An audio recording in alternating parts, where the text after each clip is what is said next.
ආයිබෝවන් නේනම් ඔයාලා හැමෝම සාදරයෙන් පිළිගන්නවා කාලෙකට පස්සේ මගේ channel එකෙන් ගේන අලුත් වීඩියෝ එකකට. ඉතින් මේ මම දාන්නේ ශිවරාත්‍රිය ගැන ඔයාලට සම්පූර්ණ විස්තරය තියෙන වීඩියෝ එකක්. මේ වීඩියෝ එකෙන් පස්සේ මම තවත් වීඩියෝ එකක් දානවා ශිවරාත්‍රිය දවසට කරන පූජාවක් ගැන. ඉතින් ඔයාලා ශිවරාත්‍රිය සමරන්න ආසාවෙන් ඉන්නවා නම් මේ වීඩියෝ එකත් සම්පූර්ණයෙන් බැලුවහම ඇති ඔයාලට ඉතාම හොඳින් ශිවරාත්‍රිය සමරන්න පුළුවන්. ඉතින් මුලින්ම ආරාධනා කරනවා වීඩියෝ එක ඉවරනකම් බලන් ඉන්න. මේ වීඩියෝ එකෙන් මම අද ඔයාලට කියලා දෙනවා ශිවරාත්‍රිය කියන්නේ මොකක්ද, ශිවරාත්‍රිය සමරන්නේ ඇයි, ශිවරාත්‍රිය සමරීමේ වැදගත්කම සහ ශිවරාත්‍රිය දවසේ කරන්න පුළුවන් දේවල් ගැන. ඉතින් මට මේ channel එක කාලයක් වීඩියෝ නොදා අතහැරලා දාලා තිබුණේ මම මේ channel එක. ඒ වගේම තමයි මේ channel එක මම පටන් ගත්තේ ගිය අවුරුද්දේ ශිවරාත්‍රිය දවස්වල. ඒ ශිවරාත්‍රිය ගැන දාපු වීඩියෝ එක තමයි මිනිස්සුන්ට ගොඩක් ගියා. ඊට පස්සේ තමයි මාත් දිගටම වීඩියෝ දාන්න ගත්තේ. නමුත් පහුගිය ටිකේ මම channel එකට වීඩියෝ දාන එක නවත්තලා තිබුණේ. ඒත් එක්කම පහුගිය අවුරුද්දේ මම ශිවරාත්‍රිය වෙනුවෙන් දාපු වීඩියෝ එකට මේ දවස් ටිකේ ගොඩක් අය කමෙන්ට් කරලා තිබ්බා 26 දින ගැන අහලා. ඉතින් ඒත් එක්ක තමයි මම හිතුවේ 26 ගැනත් වීඩියෝ එකක් කරන්න ඕනේ කියලා. ඉතින් මේ තියෙන්නේ මේ වීඩියෝ එක. අපි බලමු මොකක්ද ශිවරාත්‍රිය කියන්නේ. බෞද්ධ අපිට ගොඩාක් උත්සව තියෙනවා. අවුරුදු උත්සව, පොයවල්, විවිධ කටින පින්කම් ගොඩාක් තියෙනවා. හැබැයි වෙසක් උත්සවයට බෞද්ධ අපි අතර තියෙන්නේ ලොකුම පිළිගැනීම. එහෙම නැත්නම් ලොකුම ගෞරවය. වෙසක් උත්සවය කියන්නේ බෞද්ධ අපි සමරන ලොකුම පූජා දින. එහෙම නැත්නම් ලොකුම උත්සවය. ඒ වගේ තමයි Hindu ආගමෙත් විවිධ පූජා දින, විවිධ උත්සව තියෙනවා. ඒ අතරින් තියෙන ඒ Hindu අය සමරන ඉහළම සහ පූජනීයම උත්සවයක් තමයි මේ මහා ශිවරාත්‍රිය කියලා කියන්නේ.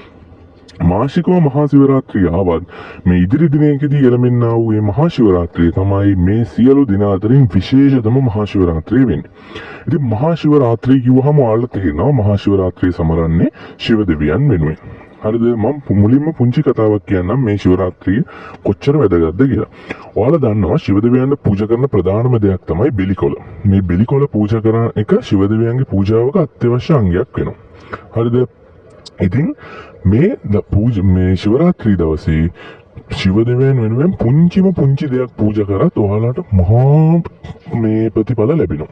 හරිද? ඒක තමයි මේ දිනේ තියෙන විශේෂත්වය. ඔයාලා පුංචි දෙයක් ශිව දෙවියන් වෙනුවෙන් කරත් ඔයාලට ඒක දෙගුණ වෙලා තමයි ප්‍රතිඵල ලැබෙන්නේ. ඔන්න දවසක් වැද්දෙක් යනවා දඩේමේ. හරිද? දඩේමේ යද්දි මේ වැද්දා පස්සෙන් කොටියෙක් කෙලවන්න ගන්නවා. මේ මහා ශිවරාත්‍රී දවසක තමයි මේ සිද්ධිය වෙන්නේ. එතකොට මේ වැද්දා පස්සේ කොටිය පන්නද්දි මේ වැද්දා මේ කොටියගෙන් බේරෙන්න ඕන නිසා අමාරුවෙන් ලොකු කටු තියෙන ගහකට නගිනවා. හරිද? එතකොට මේ නගින්නේ මේ මිනිස්සයා බෙලි ගහකට. දැන් ගහේ කටුත් එක්ක කොටියට එන්න බෑ. මේ ගහ දිගේ උඩට කොටිය බිම ඉන්නවා. දැන් මිනිස්සයා ගහ උඩ ඉන්නවා. දැන් මිනිස්සයාට බයයි. මොකද මිනිස්සයාට ගහ උඩ නිඳ ගියොත් එමේ හැමම වැටෙනවා. එහෙම වුණොත් කොටියට අහු වෙනවා. දැන් කොටිය බිම රැකගෙන ඉන්නේ මිනිස්සයා බහිනකන්. දැන් මිනිස්සයාත් බයයි. මේ මිනිස්සයා මොකද කරන්නේ? දැන් රැත් වෙලානේ. දෙලි වෙනකන් හැරලා ඉන්නත් ඕනේ. නිඳ ගියොත් කොටියගේ කටේ. ඒ නිසා මේ මිනිස්සයා කරන්නේ හිමීට මේ බෙලිකොළ එක කඩලා තමන් ඉන්න තැන පල්ලට දානවා. නිඳ යන එක නවත්තගෙන. ඔහු නොදැනුවත්ව කරාට එතනේ කොළ වැටෙන තැන බිම තියෙනවා ශිවලිංගයක්. ඔහු දන්නේ නැහැ ඔහු මේ බෙලිකොළ කඩලා දාන්නේ ශිවලිංගයට කියලා. ඉතින් එළි වෙනකන් මෙයා ශිවරාත්‍රි දවසේ ශිවලිංගයට බෙලිකොළ වලින් පූජා කරනවා. එයා දන්නේ නැහැ පූජාවක් කරන්න කියලා. එයා බෙලිකොළ කඩකට ශිවරාත්‍රි දවසේ ශිවලිංගයට දානවා. ඉතින් මේ පූජාව කරාට පහවදා උදේ එළි වෙනකොටම ශිව දෙවියෝ ඉස්සරහා දර්ශනය වෙලා මේ වැද්දට ආශිර්වාද කරාලු. ඒ වැද්දට ශිව දෙවියන්ගේ දේවාශිර්වාදය හිමි වුණාලු. ඒකට හේතුව එයා ශිවරාත්‍රි දවසේ ඇහැරගෙන ඉඳීම සහ ශිව දෙවියන්ට බෙලිකොළ වලින් පූජා දැක්වීම කියලා තමයි කියන්නේ. සමහර කතාවල තියෙනවා එයා නැග්ගේ බෙලි ගහකට නෙමෙයි. එයා වෙන ලොකු ගහකට නැග්ගේ බෙලි ගහක අත්තක් ඒ ගහ ළඟට ඇවිත් තිබුණා කියලා. සහ තම සමහර කතාවක් කියනවා එයා නැග්ගේ බෙලි ගහකට තමයි කියලා. ඔක තමයි ප්‍රධාන කතාව. ඒ වගේම තමයි බලන්න ශිවරාත්‍රි දවසේදී අපි චූටි දෙයක් කරත් ශිවරාත්‍රි දවසේ ශිව දෙවියන් වලින් පුංචි දෙයක් කරත් අපිට ලැබෙන ප්‍රතිඵල අතිමහත්. ඒ වගේම තමයි මේ ශිවරාත්‍රි දවසේ ලොකුම අභියෝගය. එහෙම නැත්නම් ලොකුම චැලෙන්ජ් එක ලොකුම ටාස්ක් එක තමයි එළි වෙනකන් හැරලා ඉන්නේ. දැන් ඒක නිකන් අමුතුයි වගේ නේද? අපි එදාට ශිව දෙවියන් වෙනුවෙන් එළි වෙනකන් හැරලා ඉන්නවා. හරිද? ඔන්න ඕක තමයි මේ ශිවරාත්‍රි දවසේ අපි කරන ප්‍රධානම දේ. එළි වෙනකන් හැරලා ඉන්නම බැරි කෙනෙක් නම් නිදාගත්තට කමන්නේ. මේ ශිවරාත්‍රි දවසේ ශිව දෙවියන් වෙනුවෙන් කරන්න පුළුවන් ලොකුම දේ තමයි එළි වෙනකන් හැරලා ඉන්නේ. එතකොට මේ ශිවරාත්‍රි උත්සවය සැමරීම පිටිපස්සේ විවිධ කතා තියෙනවා. හරිද? ඒතකොට මේ ශිවරාත්‍රි දවසේ ගොඩාක් දේවල් සිද්ධ වෙලා තියෙනවා. දැන් වෙසක් පොය දවසේ ගත්තොත් සිද්ධාර්ථ කුමාරයාගේ උප්පත්තිය, බුදුරජාණන් වහන්සේගේ බුදු වීම, ඒ වගේම බුදුරජාණන් වහන්සේ පිරිනිවන් පෑම සිද්ධ වුණානේ. ඒ වගේ මේ ශිවරාත්‍රී දවසේ තමයි මහා ශිවදෙවියන්ගේ පාර්වතී මෑණියන්ගේ විවාහ උත්සවය සිද්ධ වෙලා තියෙන්නේ. ඒත් එක්කම තමයි එක්තරා කාලෙක මහා බ්‍රහ්මයාත් මහා විෂ්ණු දෙවියොත් අතර ලොකු වාග් ප්‍රහාර මාලාවක් ඇති වෙනවා. මමයි උතුම් කියලා එක්කෙනෙක් කියනවා, නෑ මමයි උතුම් මමයි වැඩ කියලා තව එක්කෙනෙක් කියනවා. ඔන්න දැන් මේගොල්ලෝ මේ හෙන වලියක දැන් මේගොල්ලෝ හෙන වාදයක ඉන්නේ. දැන් මේක විසඳන්න ඕනේ හින්දා මොකද කරන්නේ? ශිව දෙවියෝ මැදිහත් වෙලා ලොකු ගින්නක් වවනවා. ඒ කියන්නේ ශිව දෙවියෝ ලොකු ගින්නක් විදිහට පෙනී ඉන්නවා. අපි ඒකට කියනවා අග්නිලිංගම් කියලා. හරිද? එතකොට මේ ශිවලිංගයේ අගක් හෝ මුලක් නැහැ. මොකද ශිව දෙවියන්ට ආරම්භයක් හෝ අවසානයක් නැහැ. එතකොට ශිව දෙවියෝ නිරූපණය කරන මේ අග්නිය ආරම්භයක් හෝ අවසානයක් නැහැ. එතකොට දැන් ශිව දෙවියෝ කියනවා හරි ඔය දෙන්නගේ එක්කෙනෙක් හරි උසස් නම් ඔය දෙන්න එක්කෙනෙක් හරි දක්ෂයි නම් මේ ගින්නේ අග හරි මුල හරි හොයලා පෙන්නන්න කියලා. ඔන්න දැන් හරි චැලෙන්ජ් එක දෙන්නම් බාර ගන්නවා. ශිව දෙවියෝ ඌරු වේශයක් එහෙම නැත්නම් සූකර වේශයක් මවාගෙන එයා ඉන්න තැන ඉඳන් අග්නිලිංගයේ පහළට යනවා පහළ කෙළවර හොයාගෙන බ්‍රහ්ම දෙවියෝ හංස වේශයක් කරගෙන ඉහළට යනවා ඉහළ කෙළවර හොයාගෙන. ඔන්න දැන් දෙන්නම යනවා ඉවර වෙන්නෙම නැහැ. විෂ්ණු දෙවියෝ පහළට යනවා. විෂ්ණු දෙවියන්ට තේරෙනවා මේකට අවසානයක් නැහැ කියලා. විෂ්ණු දෙවියෝ මොකද කරන්නේ? විෂ්ණු දෙවියෝ ආපහු හැරිලා උඩට එනවා. එයා පරාජය බාරගෙන. බ්‍රහ්ම දෙවියෝ උඩට යනකොට බ්‍රහ්ම දෙවියන්ට හම්බ වෙනවා වැටකයා මල. මෙයා මොකද කරන්නේ? වැටකයා මලට කියනවා ඔයා සාක්ෂි දෙන්න මම මේකේ අග හොයාගත්තා කියලා. එහෙම වුණොත් ඔයාලට මම පූජනීය තත්ත්වයක් දෙන්නම් කියලා. ඇත්තටම මෙයා අග හොයාගත්තේ නෑ. මෙයාර වැටකයා මලත් අරගෙන ආපහු පල්ලට එනවා. ඔන්න එතෙන්දී ශිව දෙවියෝ ඉස්සරහට ආවා. දැන් විෂ්ණු දෙවියෝ පිළිගන්නවා මට අගමුල හොයාගන්න බැරි වුණා. ඒක අගක් මුලක් නැති මේක මේ ගින්නක්. ඒ නිසා මට මේකේ අගමුල හොයන්න බෑ. මම පරාජය පිළිගන්නවා කියලා ඔන්න පරාජය පිළිගන්නවා. බ්‍රහ්ම දෙවියෝ හැම නෙමෙයි මම මේකේ ඉහළ කෙළවර හොයාගත්තා. මේ මල සාක්ෂි කියලා වැටකයා මල ඉදිරිපත් කරනවා. වැටකයා මලත් ඔන්න දැන් බ්‍රහ්ම දෙවියෝ වෙනුවෙන් බොරු සාක්ෂි දෙනවා. ඔව් මෙයා අග හොයාගත්තා කියලා. මේකෙන් ඇත්තටම ශිව දෙවියන්ට කේන්ති දෙනවා ගිහිල්ලා දෙන්නටම පැහැදිලි කරනවා මේකේ අගක් හෝ මුලක් නැහැ. ඒ හින්දා බ්‍රහ්ම දෙවියෝ කියන්නේ බොරු. විෂ්ණු දෙවියෝ ඇත්ත කියමු නිසා මෙතන විෂ්ණු දෙවියෝ තමයි උසස් වෙන්නේ. ඒ වගේම විෂ්ණු දෙවියෝ මට සමානයි. විෂ්ණු දෙවියන්ට වැන්දත් මට වැන්දා වගේ මට වැන්දත් විෂ්ණු දෙවියන්ට වැන්දා වගේ කියන. ඒත් එක්කම අනිත් පැත්තට මහා බ්‍රහ්මයාට ශාප කරනවා. මහා බ්‍රහ්මයා උදෙසා මිනිස්සු ලොකු කෝවිල් සිද්ධාස්ථාන ගොඩනගන්නේ නැහැ කියලා. ඔයාලා අදටත් දැකලා ඉතින් මහා බ්‍රහ්මයා වෙනුවෙන් කැපවෙච්ච ලොකු දේවස්ථාන ප්‍රසිද්ධ කෝවිල් හැම මොකුත් නැහැ.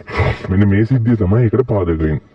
ඒත් එක්කම තමයි වැටකයා මලට ශිව දෙවියෝ ශාප කරනවා කිසිම ශිව පූජාවකට මේ වැටකයා මල ගන්නේ නැහැ කියලා. හරිද? ඔන්න ඕක තමයි මෙන්න මේ දවසේ සිද්ධ වෙච්ච තවත් එක වැදගත් සිද්ධියක් වෙන්නේ. ඒ වගේම තමයි සුර අසුර යුද්ධය අතරතුර මේ සුරයන්ගෙන් පැහැරගත්ත අමෘත භාජනයේ අසුරව අරගෙන යද්දි මේගොල්ලෝ අතින් මේක වැටෙනවා කිරිමුහුදන. ඊට පස්සේ මේක ගොඩ ගන්න ඕන හින්දා මේගොල්ලෝ කිරිමුහුද කලමනවා සුර අසුර. කියන්නේ දේවයෝ සහ අසුරෝ දෙගොල්ලම එකතු වෙලා. ඔයාලා ඒක තව දන්න ඕනේ. මෙන්න මේ කිරිමුහුද කලමන වෙලාවේදී මේ කිරිමුහුදෙන් මතුවෙනවා හලාහල විෂ. හලාහල විෂ කියන්නේ ආග්‍රහණය කරොත් ඒ ආග්‍රහණය වෙන කෙනා කවුරු වුණත් ඒ කෙනා මිය යනවා. දෙවියෙක් මිනිස්සෙක් ඍෂි කෙනෙක් කවුරු වුණත් මේ හලාහල විෂ ආග්‍රහණය වුණොත් එයා මිය යනවා. ඉතින් ශිව දෙවියෝ මේ විනාශය දැකලා ඩග්ගාලා ඇවිල්ලා මොකද කරන්නේ? මේ කිරිමුහුදෙන් මතුවෙන මේ හලාහල විෂ ශිව දෙවියන් පානය කරනවා. පානය කරලා ශිව දෙවියන්ගේ ගෙලෙහි එහෙම නැත්නම් බෙල්ලේ රඳව ගන්නවා. ඒත් එක්කම මේ විෂයේ තියෙන බලපෑමෙන් ශිව දෙවියන්ගේ ගෙල නිල් පැහැයට හැරෙනවා.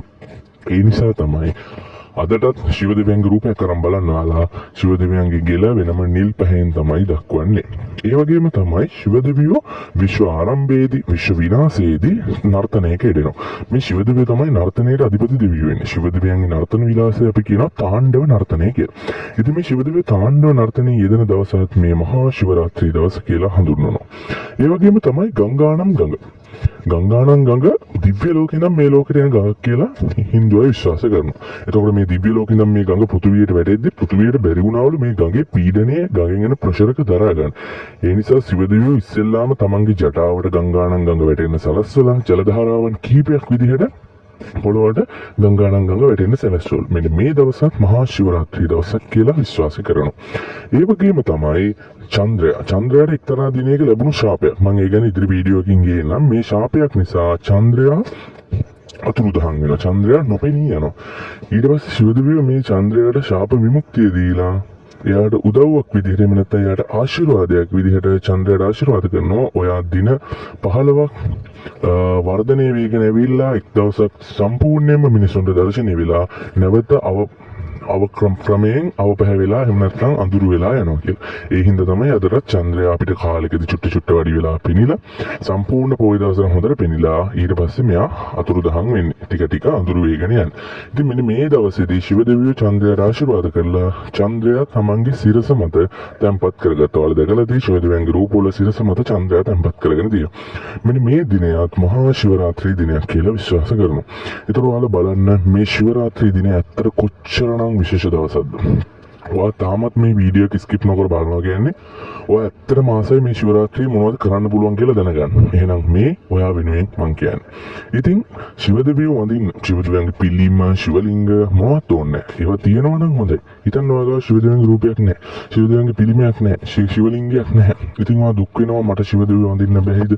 මට ශිව දෙවියන් වෙනුවෙන් මුකුත් කරගන්න බැරි වේද? එහෙම මුකුත් නැහැ. ඔයා ඇත්තටම ශිව දෙවියන්ව මතක් කරලා හිතින් මතක් කරලා ශිව දෙවියන්ට මාගේ නමස්කාරය වේවා කියලා කිව්වත් ඔයා ඒක ශිව දෙවියන් කරන මහත් පූජාව. ඇත්තටම ශිව දෙවියෝ උදව් කරන්නේ ශිව දෙවියෝ පිහිට වෙන්නේ පූජා කරන පූජා ද්‍රව්‍ය ප්‍රමාණය මත නෙමෙයි. ඇත්තටම හිතේ ශිව දෙවියන් වෙනුවෙන් තියෙන භක්තිය ගැන බලලා. ඇත්තටම ශිව දෙවියෝ කියන්නේ මහා කාරුණික දෙවි කෙනෙක්. එයා තරම් කාරුණික කෙනෙක් Hindu ආගම තුල නැහැ. එච්චර කාරුණික ශිව දෙවියන් ඔයාට පිහිට වෙනවා. ඔයා නිකන් ශිව දෙවියන්ව මතක් කරලා ශිව දෙවියන්ට නමස්කාර කළත් ඇති. ඉතින් මේ ශිවරාත්‍රී දිනේදී අපිට පුළුවන් උපවාස පූජාවක් කරන්න. ශිවරාත්‍රී දවසේ උදේම අපිට පුළුවන් උපවාසයක් පටන් ගන්න. පටන් අරගෙන පහුවදාට උපවාසය අත්හරින්න පුළුවන්. මේ උපවාසය කරන්න පුළුවන් විදි කීපයක් තියෙනවා. ඒ හිතනවා නොකරන බින්න බැරි කෙනෙක් කියලා. ඒ කියන්නේ කාලා බිල්ලන සමහර ලෙඩ තියෙන අය ඉන්නවා. යාළුවෝ උපවාස කරන්න බෑ. ඔයාලට පුළුවන් මේ දවස් නිර්මාංශ වෙන්න. නිර්මාංශ ආහාර විතරක් ගන්නවා. ඒකත් එක්තරා උපවාසයක්. හරිද? ඔයා මාංශ ආහාර වර්ජනය කරනවා. ඒක තමයි එක්තරා උපවාසය. අනිත් එක තමයි පොඩ්ඩක් සද්ද తీරව ගණන් ගන්න එපා. අනිත් එක තමයි ඔයාට පුළුවන් කිරි ආහාර වගේ දියර ආහාර විතරක් කරන් ඒ දවස ගත කරන්න. එහෙම නැත්නම් ඔයාට පුළුවන් එක වේලක් ආහාර අත්හරින්න. එහෙම නැත්නම් ඔයාට පුළුවන් වතුරවත් නොබී අර සම්පූර්ණ උපවාසය කරන්න. ඒකත් ගොඩාක් මහත්ඵල දෙයක්. හරිද? ඒ වගේම තමයි ඔයාට පුළුවන් බක්මී මල් ශිව දෙවියන් වෙනුවෙන් පූජා කරන්න. ඒ වගේම තමයි ඔයාලට පුළුවන් බෙහෙත් නෙල්ලි. ඔයාලා දන්නව නේද බෙහෙත් නෙල්ලි? බෙහෙත් නෙල්ලි ඔයාලට පුළුවන් දන් දෙන්න. මේක ඉතාම හොඳ දෙයක් මේ ශිවරාත්‍රී දවසේදී.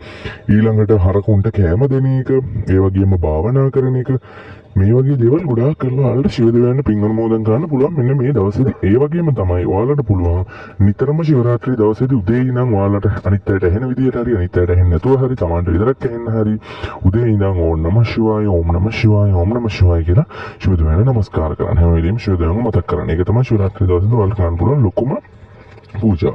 ඉතින් ඒ වගේම තමයි ශිවරාත්‍රී දවසේදී ඔයාලට එක්තරා නැකතක් උදා වෙනවා. මේ සැරෙත් ඒ නැකත උදා වෙනවා. ඒ නැකතේදී ඔයාලා මොන දේද ශිව දෙවියන්ගෙන් ඉල්ලන්නේ?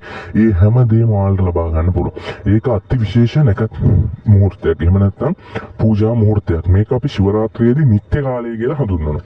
ශිවරාත්‍රියේදී අපි මේ නිත්‍ය කාලය එන්නේ කීයටද කියලා අපි බලමු. දැන් හිතන්න ශිවරාත්‍රී දවසේදී හවස 6 ඉඳන් පහුවදා උදේ 6 වෙනකන් කාලය අපි පැය 3 කෑලි 4කට කඩනවා.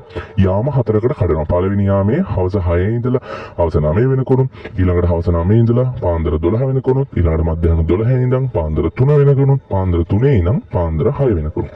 ඔය කාල හරියටම 6 ඉඳන් 9 වෙනකන් නෙමෙයි විනාඩි කිහිපයක් එහෙම වෙනවා නැකත් වෙලාව මම ඒක ඊළඟ වීඩියෝ එකෙන් ගේන්න.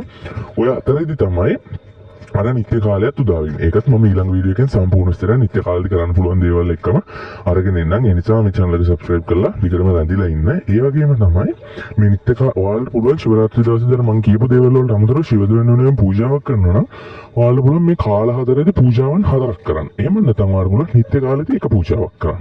ඒ ඕන දෙයක් ශිව දෙවියන් බාර ගන්න. පූජාවක් නැතත් ඔයාලට පුළුවන් නිකන් ශිව දෙවියන් මතක් කරලා නමස්කාර කරන්න. ඒත් ඇති. ඔයාලට ශිව දෙවියන් වෙනුවෙන් පූජාවක් කරන්න ඕන නම් ඔයාලට පුළුවන් අන්න ඒ විදිහට ශිවරාත්‍රියේ පූජාවක් කරන්න. මේ ශිවරාත්‍රිය ගැන මම විස්තර කරේ කෙටියෙන්. තාම කෙටියෙන් ඔයාලට ශිවරාත්‍රිය වැදගත්කම තමයි මේ හදිස්සි වීඩියෝ එකක් හදලා කියලා දුන්නේ. ඉතින් ඒ වගේම තමයි මම ඊළඟ වීඩියෝ එකෙන් අරන් එන්නේ